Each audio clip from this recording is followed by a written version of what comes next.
Did you have grand dreams of homeschooling your children, making their curriculum fun and interesting, enjoying a flexible schedule, not getting calls from the school anymore about your strong-willed child, and then you discovered it's really hard? Well, good. That means you're not alone. You should be struggling, and we want to help you. That is what we're going to discuss on this first of two special bonus episodes of the Calm Parenting Podcast for homeschoolers. So welcome. This is Kirk Martin, founder of Celebrate Calm. You can find us at celebratecalm.com. If you need any help, email our homeschooled son, partly because he got kicked out of a Montessori school, right? If you can't make it a Montessori, you have issues because they love everyone. But Casey even struggled there. So his name is Casey, Casey, at celebratecalm.com. And if you need some help, just email him. He'll help you out with stuff. So you had these grand dreams of how homeschooling would go, right? No rigid public school classroom or even more rigid private school, right? Teachers and curriculum, not too many worksheets. You're going to create your own curriculum that's fun and experiential for your kinesthetic learner, right? You let your kids sleep in a little bit. And so surely they're going to be grateful for this cool gig that they have outside of that school prison. And then your strong-willed child comes reluctantly dragging down the stairs and proceeds to whine and pout and negotiate and resist literally everything you try. And you try to reason with him. Nope, not going to work. You threaten to cancel Christmas like the Grinch, but your child doesn't care because he knows you won't do it. And then you bribe him. You cut his schoolwork in half, and still more resistance and power struggles. And then you end up yelling at this child that you love, and your child feels more exasperated, and everybody's frustrated. You feel guilty and at your wit's end, and then you feel resentful because of all the sacrifices you're making, and the least your child could do is be grateful for the fun days you have planned. And you begin to question yourself, did we make a mistake? What if I can't homeschool this kid as well as the schools can educate him? What have I got myself into? And then there's pressure from your husband. You feel like you have to accomplish a certain amount of work to justify homeschooling. And some of you possibly gave up a well-paying job, right, to devote yourself to this. And your hubby's kind of a type A kind of guy, and he wants to know how the homeschooling day went and what you got done.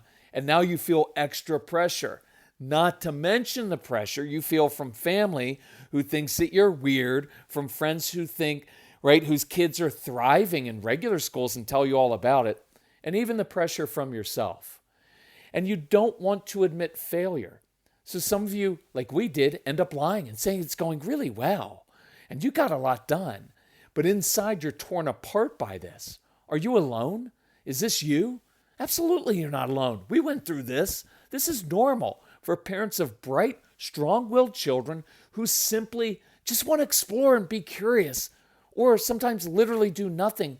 But they just don't want to do schooling, right? Some of these kids are just kids who aren't always good at doing kid things, but they're really good in the adult world, but you've got to get them through childhood.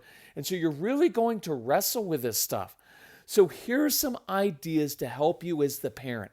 And then the next special podcast, I'm going to go over more ideas specifically for your kids. And some of these ideas are going to be weird and unconventional. Make sure you do those because they work best.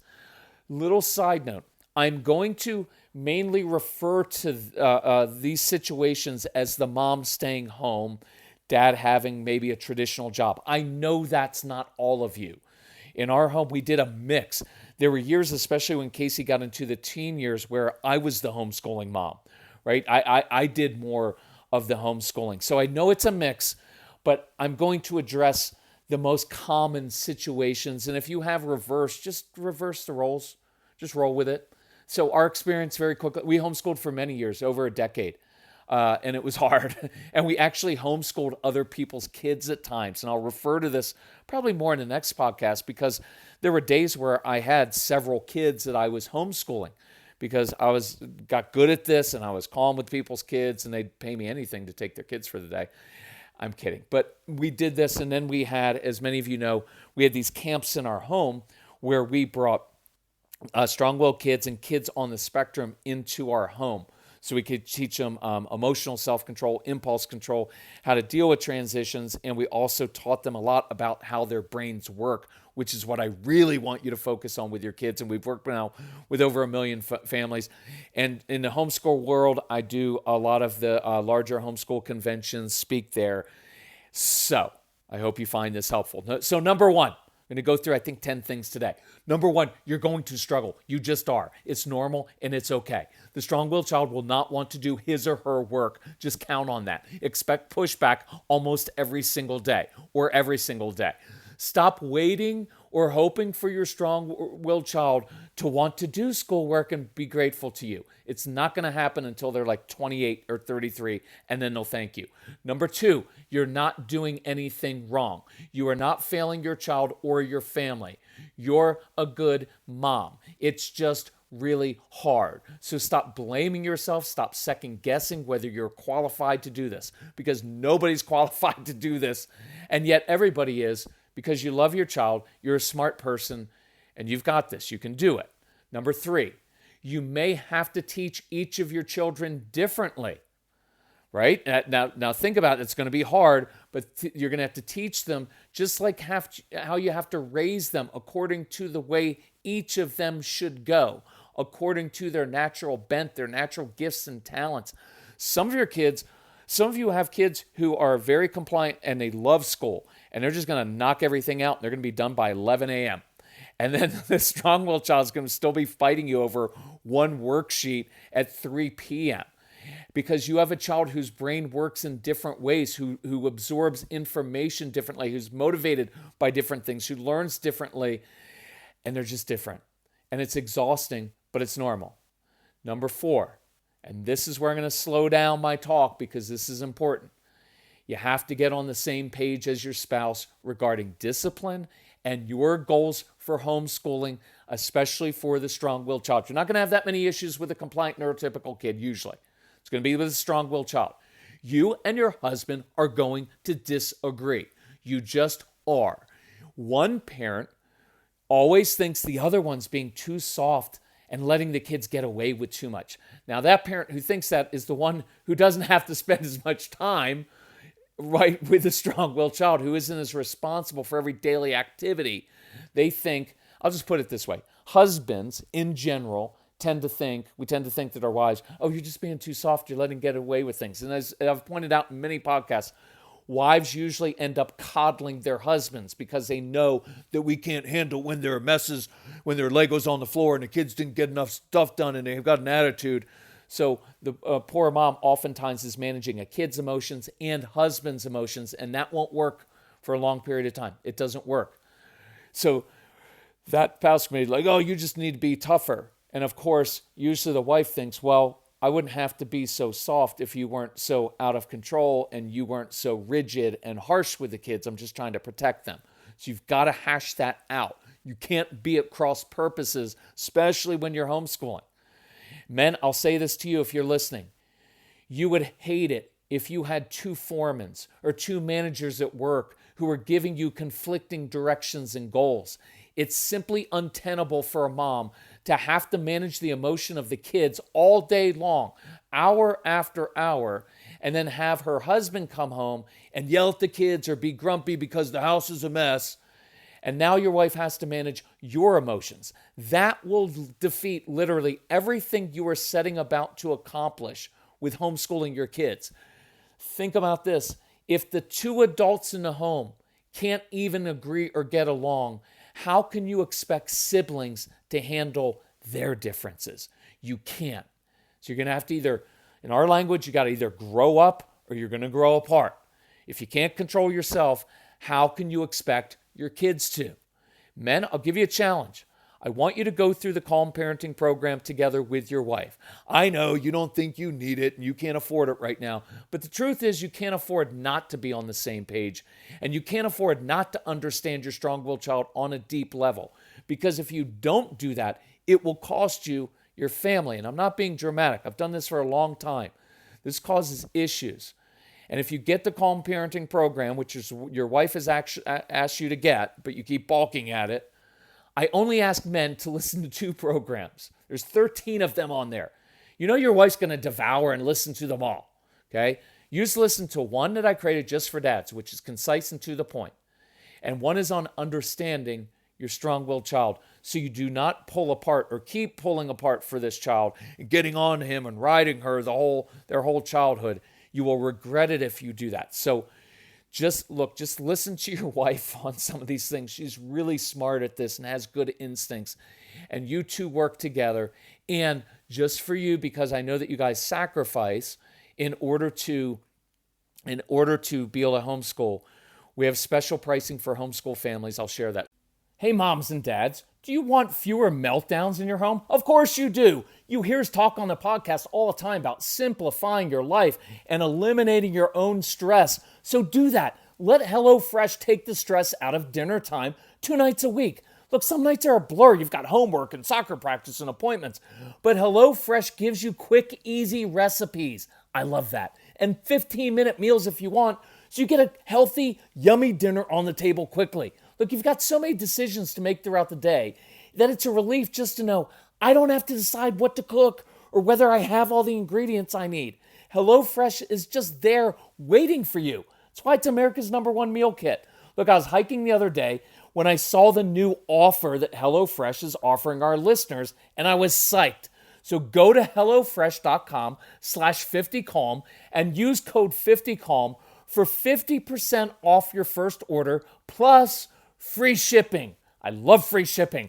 Look, it's like getting 1 free meal this coming week, and shipping's free. So it's the perfect time to try HelloFresh. If you've never tried it, do it this week. It's kind of risk-free. So go to HelloFresh.com/50calm and use code 50calm for 50% off your first order and free shipping. And remember to let your kids cook a meal for you each week.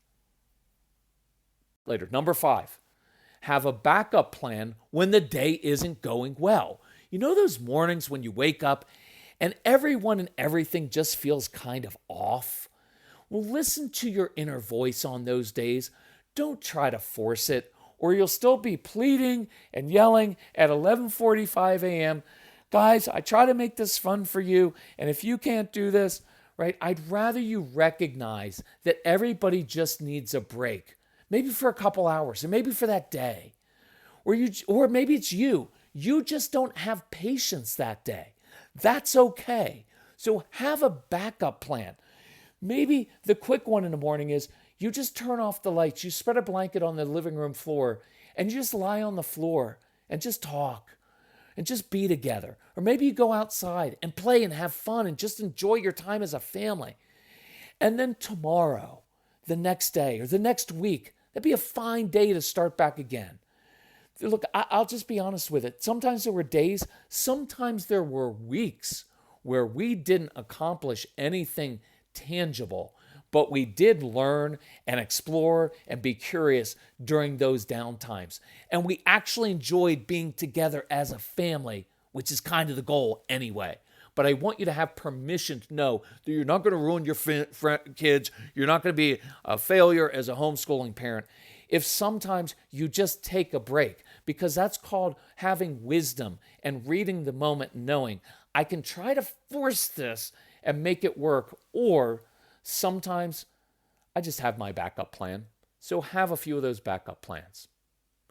Now, number 6, I say this a little bit in jest, but I do mean it. Do not compare yourself to other homeschoolers, because they lie. I'm kind of kidding, right? Because they're in the same boat and they're still falsely comparing their workday to what kids do at regular school. They don't get as much done as they do in school, so they try to justify it by saying, we do X and Y. Don't fall into that trap. Don't do that mindset. And find friends who have kids that are way more difficult than yours. It'll make you feel better about your family life. But I do mean that. Don't compare yourself to other homeschoolers, right? Because some of them are like, oh, we get up, we do Latin first thing in the morning, and my kids just love school. Well, find the other people that don't. So, number 7, do not try to replicate the regular school day. You're going to fall into this trap sometimes, but don't do this. This slowly happens over time. Because, see, there's structure to the regular school day, and that's comforting. And it's the only thing you know to compare to. But get comfortable with the unknowns. Get comfortable with the doubts and the questions. Keep your eyes on the bigger picture. What are you really after? What is the end game here? Here's the goal we had written on our refrigerator in all caps. We want a curious child who loves to learn. Everything, and I mean everything else, became secondary to that mission. Is this what we are doing? Is it creating a curious child who loves to learn? And if you want to add that, here's the other kind of guiding principle. Going off track here a little bit, but it's related to this because I can hear your questions. Well, but don't they need to learn how to be responsible, follow directions? I'll throw this one as a bonus. You're just going to have to wrestle with this one yourself. We did not want an obedient child. I don't want a child who's always just good at following directions. I wanted to raise responsible kids. I want our kids to learn how to be responsible. See, you can just follow directions for someone, but a lot of directions you get in life, they're arbitrary. And they're not even the right directions to follow. In a lot of cultures, people followed the directions of the authority figures, and it led to really bad things. And I don't need, as a parent, I don't need a child to do exactly what I say all the time. I don't need that. I'm a mature person who realizes that they're kids. And my end goal was not to raise a kid who just says, yes, ma'am, yes, sir. I want to raise kids who are responsible. If you ever reach out to Casey, you will find he is a really responsible young man. Is Casey great at following directions all the time? No. Is he responsible at following directions in his job? He's a general manager of a catering company on the side. He's the general manager in a large catering company. He is a ultra responsible manager. And he's really good with the people he manages. And he's very, very good with the clients that he has. I would never call Casey an obedient person, but I would call him a very responsible leader. That's what we are after with our strong-willed kids. I hope that makes sense. You're going to wrestle with that. So here, let's do 2 of these goals. We want a curious child who loves to learn. Everything else is secondary to that mission. And do we want a child who's always just does the math worksheet when he's supposed to? Or do we want an independent child who's able to eventually take ownership of his or her schooling and does it well? They just don't always do it the way we want them to do it. See, that's the difference between being obedient to an authority figure and someone, and I'll throw this in for, look, I can hear the questions for those of you who are religious. Look, you can have someone who's very obedient to Scripture. They follow the letter of the law. And you've met those people. And they're oftentimes very judgmental and not very fun people. Or you can find sometimes people who follow the spirit of the law and they love their neighbor and they're really good at forgiving and they're very good at getting in messy situations with people who have addictions and they love those people. Do they always follow the letter of the law, or are they people who keep their eye on the big picture of, hey, our job is to go out and love the unlovable. Our job is to help people out of messy situations. Our higher goal is compassion. Think about those things now. What are you really after? I want a compassionate child. I want a child who recognizes when other people are suffering and he knows how to help those people. Does my son push the limits? Is he always just does he, I don't know how to say this the right way because I didn't plan on saying this, but I think it's really important to have your goals for the strong-willed child be right. Casey will do the right thing for people, but does he have an attitude sometimes? Is he an intense person? Absolutely he is.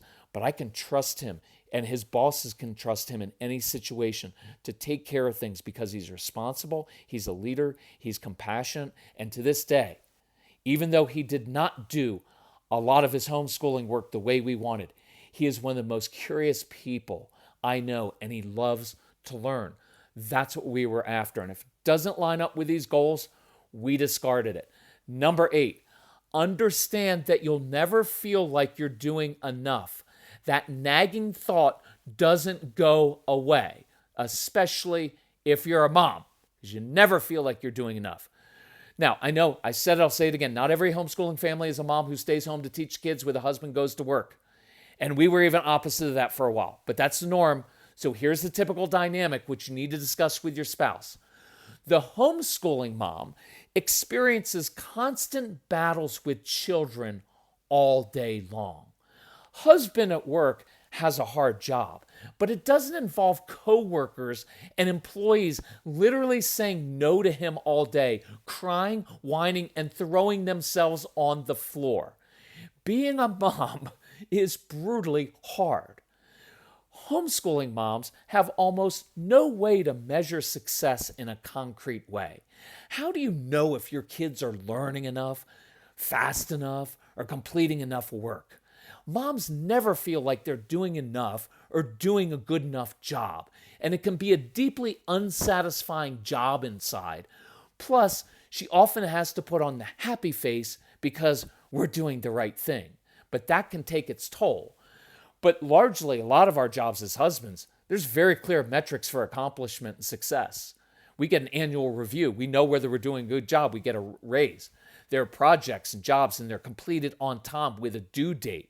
There's recognition from others, an internal sense of pride, a performance review, and hopefully a raise. At work, Dad's usually using his specific gifts and talents in a field of his choosing. Because, right, he's an engineer, a project manager, Dr. Laura, a mechanic, a skilled tradesman, an executive. He's naturally good at doing what he does, and that breeds some measure of satisfaction. But no one is born with the gift to homeschool a child who doesn't want to be schooled. Look, even retired trained teachers struggle with a strong-willed child. So some homeschooling moms, you gave up a satisfying career to stay home and school the kids. The point is that most of us are unaware how difficult this is daily for moms. So that leads to this, number 9. Moms, I want you to take care of yourself and make your own time and needs a priority, or you will quickly get consumed under the tidal wave of all of your responsibilities to teach, to cook, to clean, to run your kids to extracurriculars and doctor's appointments. And it can be enormously stressful, and you'll find you don't get any time for yourself. And this can make you burn out and feel resentful. So I do want you from early on to establish some of your own independence here, to establish that your time and needs are important. So I call this the 10:47 a.m. and 2:19 p.m. rule. And I want you to practice these rules. Now, these are arbitrary times of the day that I made up, but here's the idea. I want you to tell your kids something like this. Kids, every day at 10:47 a.m. and 2:19 p.m., these are my times of the day when I want and expect the following. And by the way, moms, with a strong-willed child, you have to master this even matter-of-fact tone of voice. The really sweet tone of voice. Here's what doesn't work. Guys, it's really important for mommies to have time. Blah, blah, blah. That sweet, asking them, pleading with them tone of voice with a strong-willed child just makes you sound weak, and they don't respect that voice. And I know that will rub some of you the wrong way because you want to be so sweet, but the strong-willed child's going to take advantage of you. The even, matter-of-fact tone says that you're confident, that you mean this, and that this is important.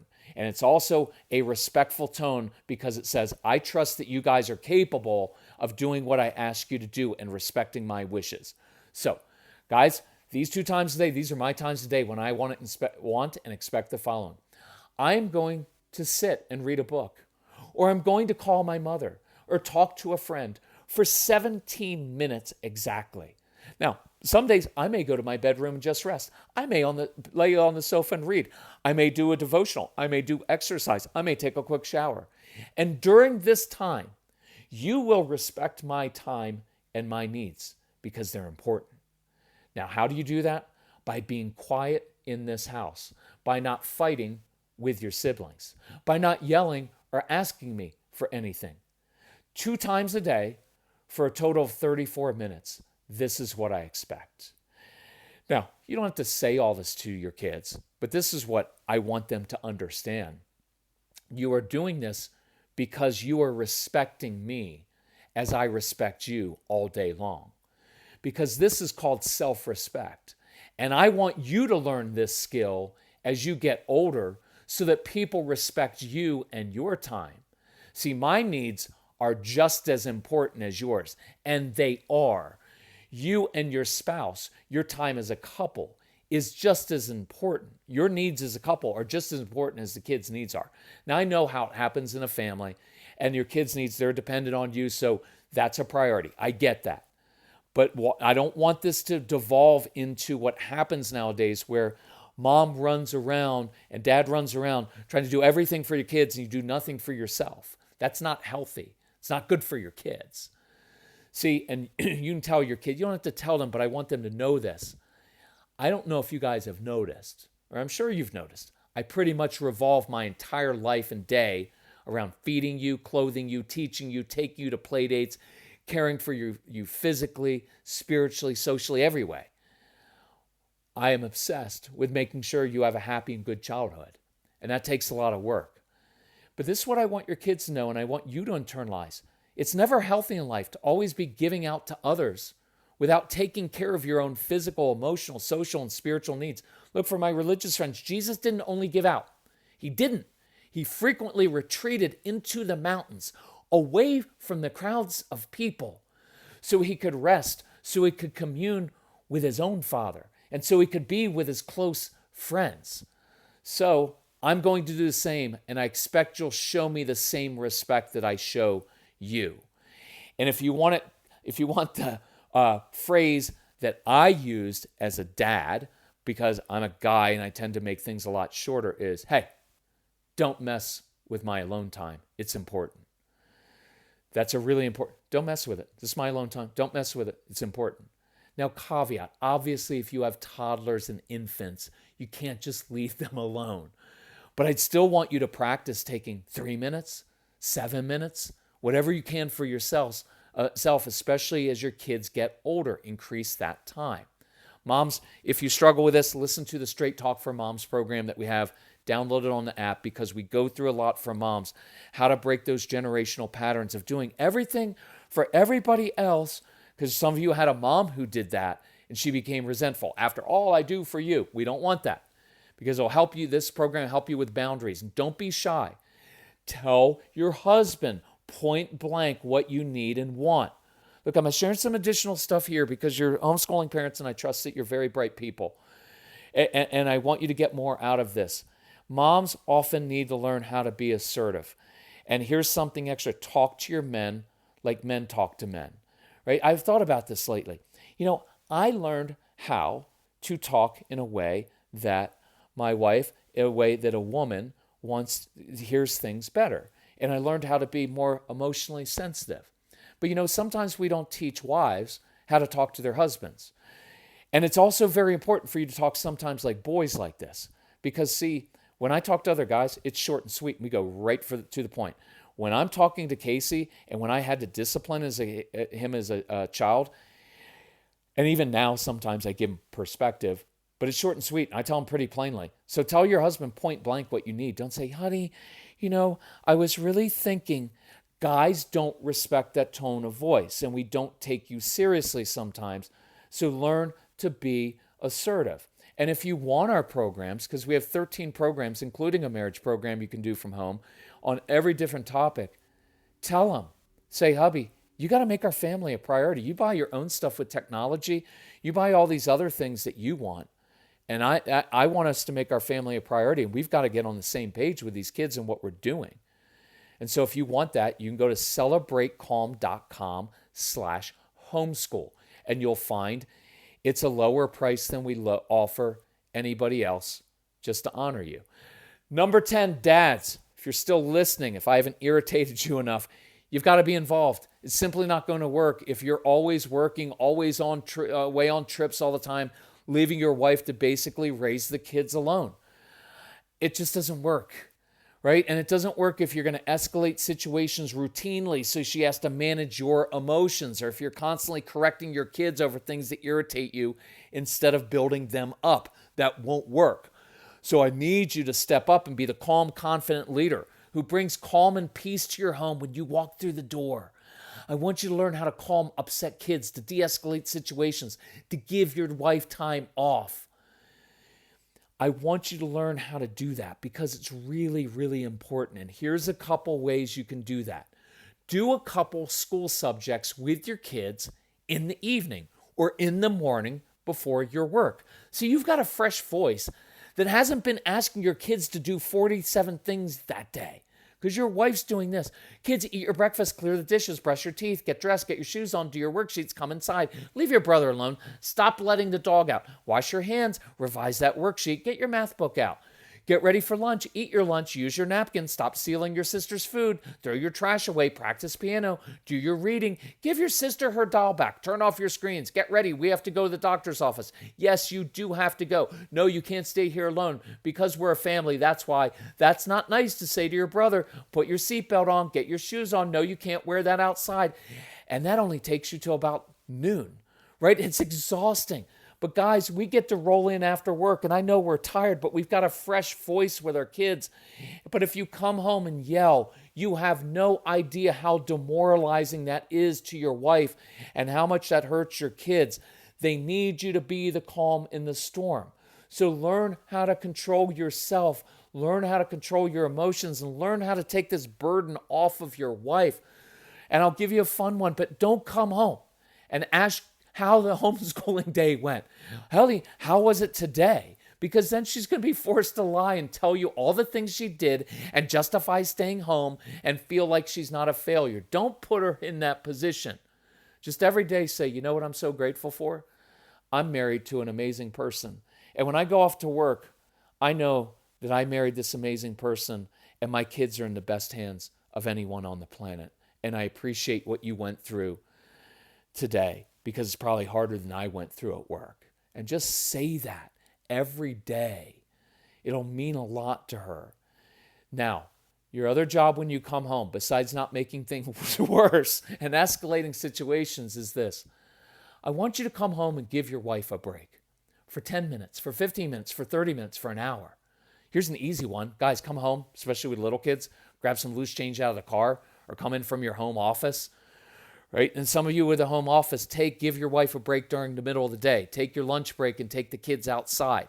Give her a break during the middle of the day.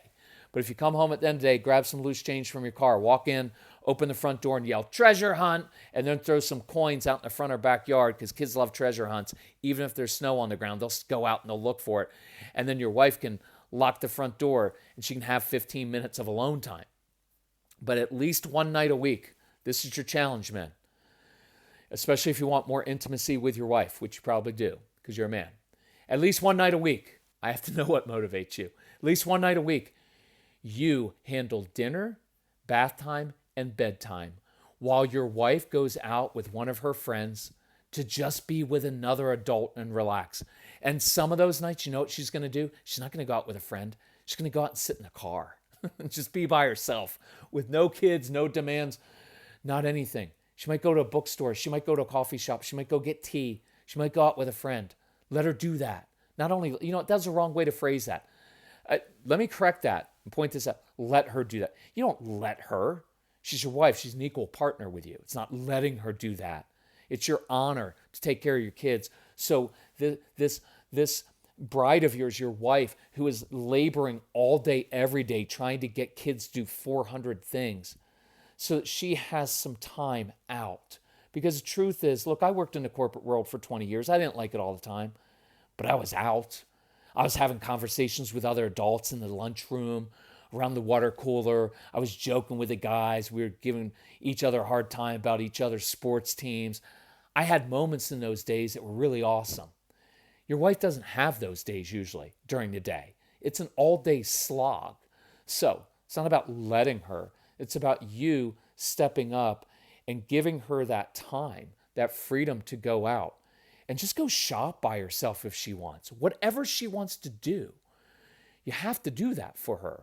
It will also, I promise you, make her grateful. It will refresh her and give her more energy for other things that you may want to do. But if you're going to roll into bed every night at 11:30 after watching Sports Center, hey, honey, you ready for a little bit of, you know what? She's going to be like, no, I was asleep 3 hours ago. I'm exhausted. So, Dad, here's one other goal. when you order the Calm Parenting package, and I know I'm going a little bit hard on this, and I usually don't push this much, but it can literally save your family. And has insight in some of these programs to know how your child's brain works and how the strong-willed child works, and into motivating your kids, how to discipline the right way, on stopping sibling fights, stopping screen fights. There's a marriage program. There's a program just for you dads and the strong-willed child, short and sweet and practical. Just listen to that. Do what I say. You'll be golden. I tell you exactly what to do with your kids and your wife. It's like an instruction manual that men don't read, but read this one. Listen to it and listen to your wife's ideas because she's really smart. Go to celebratecalm.com/homeschool. And if you need additional help, reach out to Casey, Casey, at celebratecalm.com. We'll help you out. Please share this with others. Now, we haven't gotten to the kids yet. Why? Because so much of parenting and homeschooling is simply about the parents. And I want that to be your focus this coming week. Work on these things this week. Then next week, I'll share ideas to help your kids do their schoolwork with less resistance. Thank you for joining us. If we can help you in any way, reach out to us. Again, celebratecalm.com/homeschool. Share this with other people who are struggling with their homeschooling. And we hope to see you at a homeschool convention someday. Talk to you soon. Love you all. Bye-bye.